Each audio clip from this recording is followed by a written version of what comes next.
కుమార్ కొట్టాడంటే ఒళ్ళు హోనం అయిపోతాయి. దాన్ని సరిచేయడానికి ఈ పెద్ద ఆయన తప్ప ఇంకెవరూ లేరు. లేచి తిరగడానికి అన్నాడు పడుతుందో. ముయ్యరా, ప్రాణం పోలేదని సంతోషపడటం మంచిది.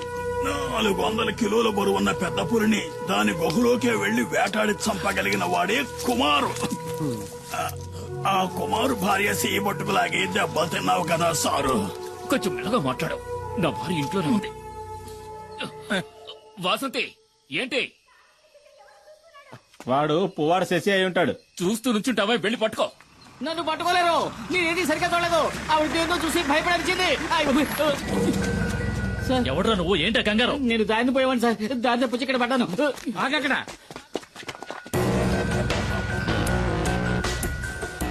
రమణాచారి ఏసీపీ ఇన్ఫర్మేషన్ వచ్చింది. రేపు ఉదయం వస్తారనుకున్నాను.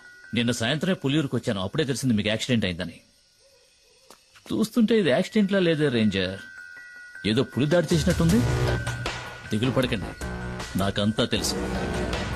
నేను పులివేటకే వచ్చాను. దానికి ఈ రేంజర్ సహాయం కూడా కావాలి. మీ పేరేమిటండి? దివాకర్ సార్. సరే, మీరిక వెళ్ళొచ్చు. ఈ వైద్యుని కూడా తీసుకువెళ్ళండి.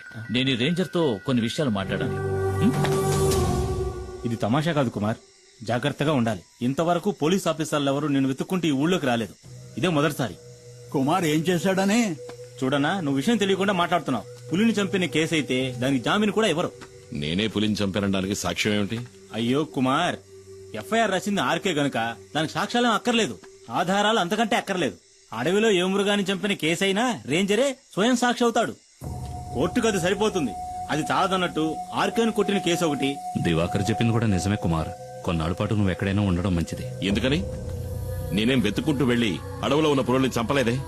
చంపాను నిజమే. ఊళ్ళోకి చొరబడి పులియూరు ప్రజల్ని దారుణంగా చంపిన వాటిని చంపాను. అదేం పెద్ద నాకు తప్పనిపించట్లేదు.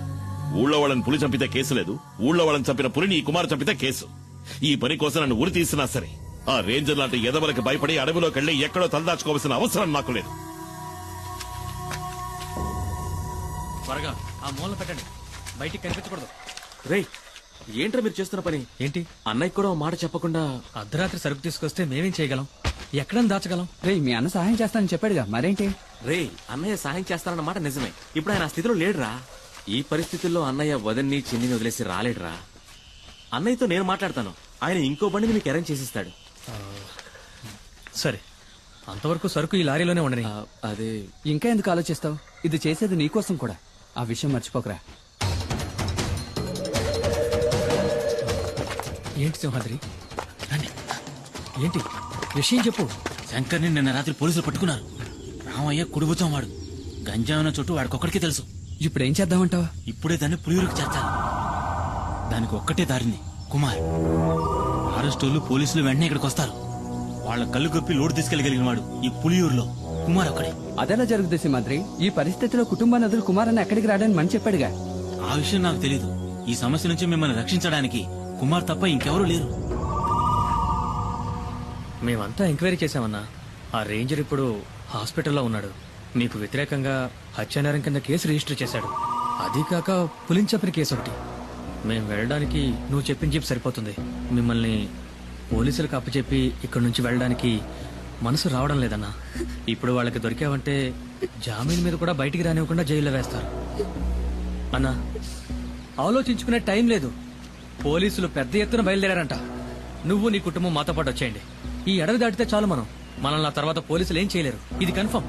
చూడండి, మిమ్మల్ని పోలీసులు పట్టుకుపోయారంటే మేమేం ఉయ్యోగయ్యో చూసుకుంటాం. కుమార్, ఇక నువ్వేం ఆలోచించొద్దు. ఇక్కడ ఏం జరిగిందో నేను చూసుకుంటాను. నువ్వు మైనాని పాపం తీసుకుని ఇక్కడి నుంచి బయలుదేరు. అన్న, వెంటనే బయలుదేరదాం. పోలీసులు ఎప్పుడైనా ఇక్కడికి రావచ్చు. వస్తారా? రాని. ఒక్క పోలీసు కూడా వంతిని దాటి ఇక్కడ కాలు పెట్టలేడు. కుమార్, నువ్వు వీళ్ళని తీసుకుని అడ్రోడ్ గుండా వెళ్ళిపో. వెళ్ళమంటున్నారుగా, వాళ్ళు వచ్చేస్తారు. వెళ్ళు. ఏదో కావాలనుకుని ఎవడికో భయపడి ఈ పులియూరు గడ్డ దాటి నేనెప్పుడూ కాలు బయట పెట్టలేదు. ఇదే సరైన నిర్ణయం మీకు అనిపిస్తే నేను వస్తాను.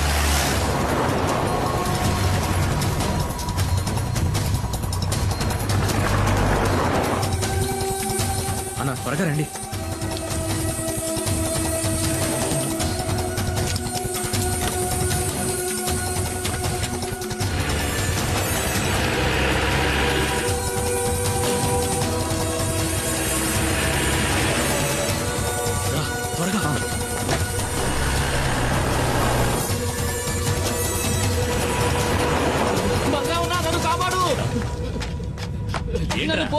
ఎన్కౌంటర్ చేయాలని చూస్తున్నారు.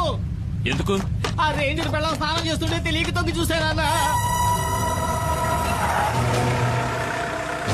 కమాన్, నువ్వు వెళ్ళి ఇక్కడి నుంచి. నేను వంతుని పేల్చేయబోతున్నాను.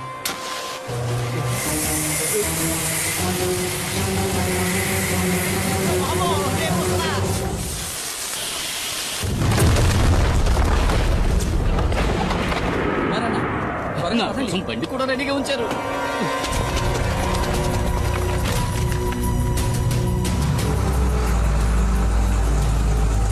వాడు కుమారే కదా? అవును సార్, వాడు కూప్ రోడ్ దారి నుంచి తప్పించుకోవాలని చూస్తున్నాడు. మనం ఎస్టేట్ దారిలో వెళ్ళామంటే అడవి దాటేలోపు పట్టుకోవచ్చు. Don't waste time, move fast sir.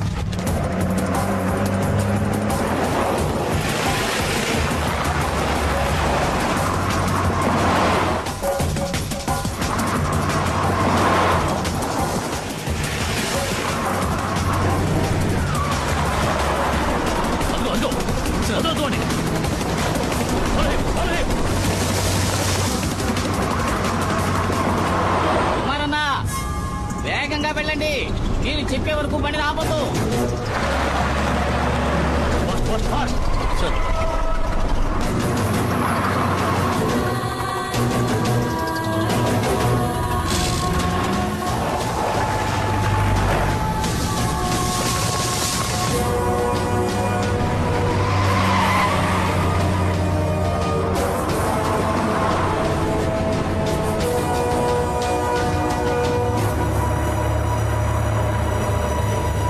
కుమారన్న, పోలీసులు దొరికితే అంతే. లారీ మొత్తం గంజాయే. ఎలాగైనా సరే ఈ అడవి దాటుకుని మా ఏరియాలోకి ప్రవేశిస్తే ఏ రిస్క్ ఉండదు. అక్కడ నిన్ను ఎవరూ ఏం చేయలేరు. నన్ను నమ్ము.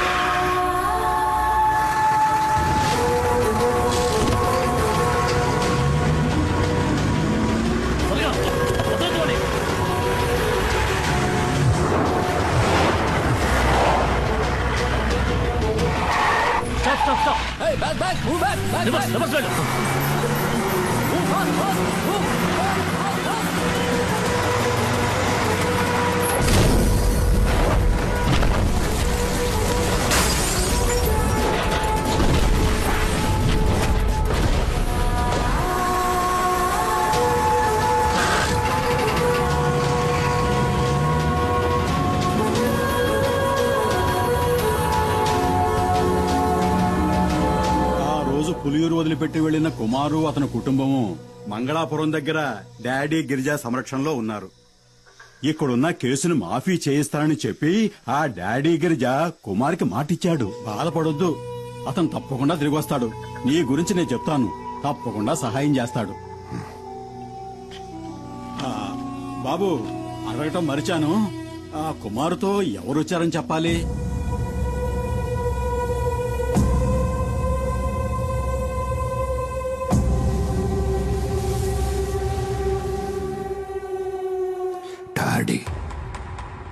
డాడీ గిరిజా.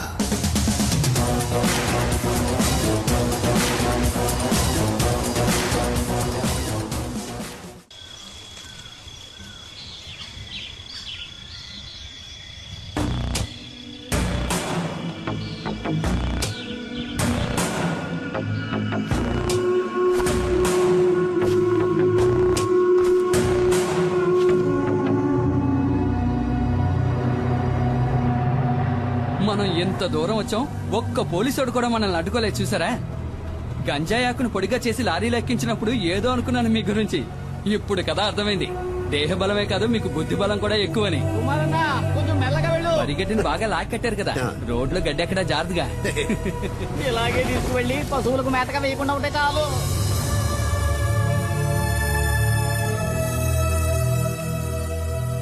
డబ్బు విషయం ఏమైంది? అది మేస్త్రి, డాడీ గిరిజా గురించి కాస్త అర్థమయ్యేటట్టు చెప్పవయ్యా. దేకో డాడీ, ఇవ్వాల్సిన డబ్బు ఇచ్చే తీరాలి. నువ్వేదో కష్టంలో ఉన్నావని ఖాదరాబాయ్ ఇన్నాళ్ళు ఓపిక పట్టాడు. ఇప్పుడు నువ్వు పెద్ద కోటీశ్వరునివైనావని ఊరంతా చెప్పుకుంటున్నారు. ఈ విషయం తెలిసిన ఖాదరాబాయ్ పాత బాకీ తీర్చమనంలో ఏం తప్పున్నది? బషీర్, వ్యాపారం నుంచి వీళ్ళు విడిపోయినప్పుడు ఈయన కాదరకు ఇవ్వాల్సిన డబ్బు ఎంత అనేది కాదరకు మాత్రమే తెలిసిన లెక్క. ఇంకెప్పుడు ఆ డబ్బు వసూలు కోసమని ఇక్కడికి రాకండి, సరేనా? ఇదే గనక మీ నిర్ణయం అయితే చాలా పెద్ద గొడవలు అయిపోతాయి. ఖాదర్ బాయ్తో గనక పెట్టుకున్నారనుకోండి, నీకు తెలుసుగా ఎలాంటి వాడో.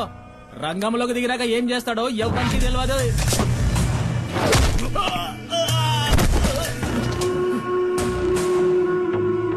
నేను మంగళాపురాన్ని ఏలేసి వచ్చిన తర్వాతేరా ఆ కాతరబాయి గాడు అడుగు పెట్టాడు, పెద్దోడయ్యాడు.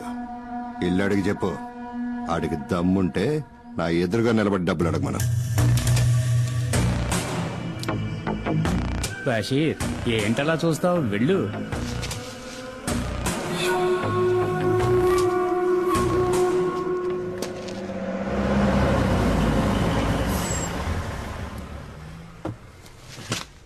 రాన్నా.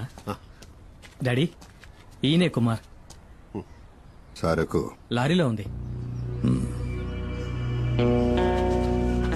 ఈయన వాళ్ళ ఊళ్ళో ఉండలేని పరిస్థితి, అందుకని నేనే కుటుంబంతో సహా ఇక్కడికి తీసుకొచ్చాను. ఆ, తప్పుగా అనుకోకన్నా, ఆయన స్వభావమే అంత. మేస్త్రి, కుమార్ అన్న ఫ్యామిలీతో మన అవుట్ హౌస్ లో ఉంటారు, సరేనా? భద్రా, ఇల్లు త్వరగా శుభ్రం చేయి. అలాగే సార్. అన్నా, ఇదే మీరు ఉండబోయే కొత్త ఇల్లు. ఇదా? ఈ ఇల్లా? ఇది మాకు సరిపడదు. మాలాంటి వాళ్ళు ఉండడానికి ఏదైనా చిన్నిళ్ళు ఉంటే చూడు. అది సరే, ఇంకేదో అనుకున్నాను. 2 రోజులుంటే అంతా అలవాటు అయిపోతుందన్నా. తర్వాత దీన్ని వదిలిపెట్టి వెళ్ళలేరు. నువ్వు ఇంకా బతికే ఉన్నావా?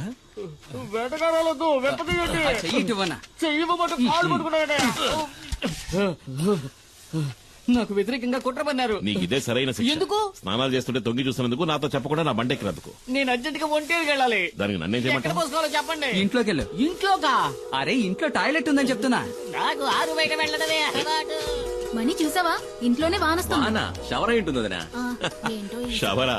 వసే పల్లెటూరు బయట నీకు అలవాట్లేని పనులేం చేయకే. ఇదిగోరా, నాకు ఇంకొంచెం పోయి. ఇదిగో మనీ, ఇప్పటికే మీ అన్నయ్య తడబడుతున్నాడు, ఇక ఆపే. వాడు ఆపడు, నువ్వు మొయ్యి. వద్దులే. మణి, నీకు విషయం తెలుసా? ఒకప్పుడు ఒక జ్యోతిష్కుడు నా చేయి చూసి చెప్పాడు, రే కుమారు, నీకు రాజభవనంలో ఉండే యోగం ఉందిరా. అది నిజమైందిగా. జైలుకెళ్లే యోగం ఉందో లేదో ఆ జ్యోతిష్యుని అడిగి చూడు. ఒక్కో రోజు ఇక్కడ జరిగే ఎన్ని సూతా ఉంటే మనశ్శాంతి లేకుండా పోతుంది. ఈయన ఆ రోజు సిద్ధగొట్టిన ఫారెస్ట్ రేంజర్ చావు బతుకుల్లో ఉన్నాడు. అవసరమైతే ఇంకా కొడతాను. ఎల్లి కొట్టు. రేంజర్ని చూస్తేనే నాకు ఒళ్ళు మండిపోతాయి. వాళ్లే మా నాన్నని పులి చేత చంపించిన లుచ్చాగాళ్ళు. వాళ్ళు వదిలిపెట్టినాం, నన్ను ఉరిదీస్తారా ఏంటి? ఆడు సచ్చాడంటే అదే గతి. పోయిరా సుబ్రమణి, ఇంకా పోయి. తాగి తాగి సావుని. కరెక్ట్ గా చెప్పావు. అక్క చెప్పిన దాంట్లోనూ విషయం ఉంది. మీరు ఇలాంటివి తాగి చావకూడదు. మిగతా నేను రేయ్, ముట్టుకున్నావు అనుకో, చెయ్యి నరికేస్తా. ఇదిగో సుబ్రమణి, నాకు గ్యాస్ వెలిగించడం చేత కాలేదు, బయట పోయేట్టివ్వు, అన్నం వండుతాను. ఉండదునా, గ్యాస్ పై నేను వెలిగిస్తాను. అయితే రా. ముట్టుకున్నావో? ఒకసారి ట్రా నాన్నా, దేనికి తల్లి? ఒకసారి ట్రా. వెళ్ళి ఏంటో అడగన్నా. జాగ్రత్త. తాకనే తాకను. తాకేవో అయిపోతావు. ఈ విషయంలో కన్న తండ్రి చెప్పినా విన్నంటే విన్నా.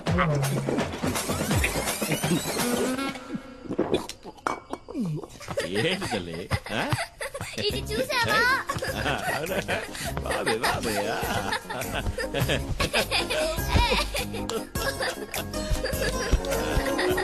మైనా, మైనా, వస్తున్నాను. పీక దాకా సారాయి తాగి పిలుస్తున్నాడు చూడు, మైనా మైనా అంటూ. ఏంటి నువ్వు వచ్చి ఈడ పడుకోద్దా?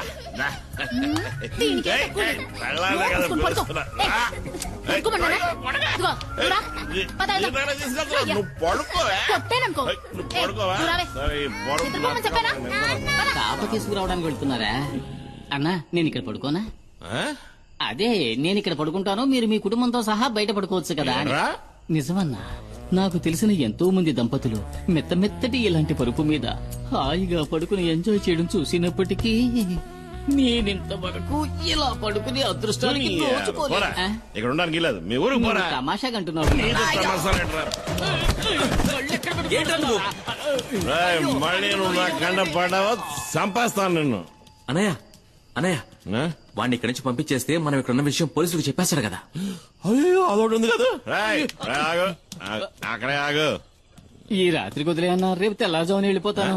పోనీ ఎల్లుండి, ఆవలెల్లుండి. ఏయ్, మర్యాదగా చెప్తున్నా. నేను మర్యాదగానే నువ్వు వెళ్తా. ఉండమన్నాను కదా అని ఎదవేసారు వేసావనుకో, అంతే సంగతి. గుత్తి గులాబ్ జామ్ అయిపో. లేదన్నా, మన ఊరి పోలేరమ్మ మీద ఒట్టు. ఎవరు స్నానం చేస్తున్నా నేను తొంగి చూడను. నేను అసలు స్నానం చేయను. ఒకవేళ చూస్తే నీ తల పగిలిపోద్ది. అబ్బా. కుమారన్న, ఒక చిన్న ప్రాబ్లం. ఏంటి? లారీలో ఉన్న సరుకు ఎలాగైనా ఈ రోజు రాత్రికే ఫార్మసీకి చేర్చాలి. ఫార్మసీ అదెక్కడుంది? ఇక్కడ నుంచి 3-4 గంటల ప్రయాణం ఉంటుంది. త్వరగా వచ్చి బండి తీయనా? అయ్యయ్యో, నేను ఇప్పుడు బండి తీయలేను. అదేంటి? కొద్దిగా వేసుకున్నా. మందు కొట్టి నడిపితే నెమల వాహనానికి కోపం వస్తుంది. ఇంతకుముందు 2 సార్లు అట్లా జరిగింది కూడా. మనం రేపు ఉదయం. అయ్యో కుమార్ అన్న, అది మంచిది కాదు. రాత్రిలో లోడ్ దించేయాలి. పొగలైతే చాలా రిస్క్ అవుతుంది అన్న. ఇబ్బంది పెట్టకండి. సరే పర్వాలేదన్నా, లారీ తాళాలు ఇవ్వండి, నేను తీసుకెళ్తాను. వద్దు అన్నా, తెల్లారలోపు నీ లారీ ఇక్కడ ఉంటుంది. వేరే దారి లేదన్నా, ప్లీజ్ అన్నా. నా నెమల వాహనాన్ని ఇంతవరకు ఎవరికి ఇవ్వలేదు. ఇవి తాళాలు కావు, నా ప్రాణం. జాగ్రత్తగా నడుపుతాను. థాంక్స్ అన్న, జాగ్రత్తగా. వస్తాను. అదే బాబా తమ్ముడు.